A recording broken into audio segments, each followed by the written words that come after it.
మలయాళ star Dulquer Salman సినిమాలను ఎంచుకోవడంలో తాను అసాధారణమైన తెలివైనవాడని నిరూపించుకున్నాడు.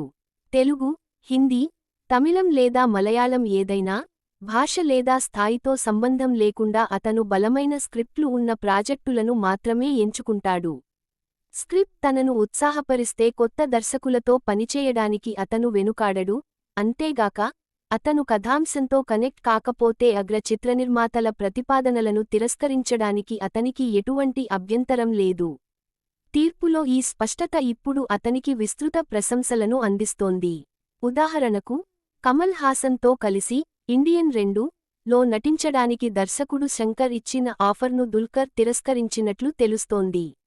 ఆ పాత్ర చివరికి సిద్ధార్థ్కి దక్కింది.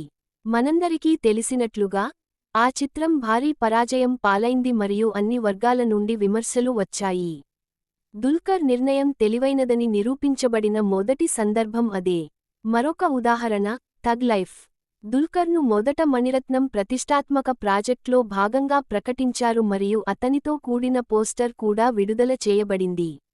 అయితే తన పాత్ర పరిధిని పూర్తిగా అర్థం చేసుకున్న తర్వాత దుల్కర్ ఆ చిత్రం నుండి తప్పుకోవాలని ఎంచుకున్నాడు. బదులుగా అతను తన దృష్టిని తెలుగు చిత్రం లక్కీ భాస్కర్ వైపు మళ్లించాడు. థగ్ లైఫ్ ఈరోజు థియేటర్లలో విడుదలైంది మరియు అధిక ప్రతికూల సమీక్షలను అందుకుంది. విమర్శకులు దీనిని మణిరత్నం యొక్క బలహీనమైన చిత్రాలలో ఒకటిగా పేర్కొన్నారు. దుల్కర్ కోసం ఉద్దేశించిన పాత్రను చివరికి సింబు పోషించాడు. కానీ ఇప్పుడు ఇండియన్ 2 మరియు థగ్ లైఫ్ రెండూ పరాజయం పాలవడంతో అభిమానులు మరియు విమర్శకులు ఇద్దరూ దుల్కర్ సల్మాన్ను అతని పదునైన నిర్ణయాలు మరియు సకాలంలో తీసుకున్న నిష్క్రమణలకు నిజమైన లక్కీ భాస్కర్ అని పిలుస్తున్నారు.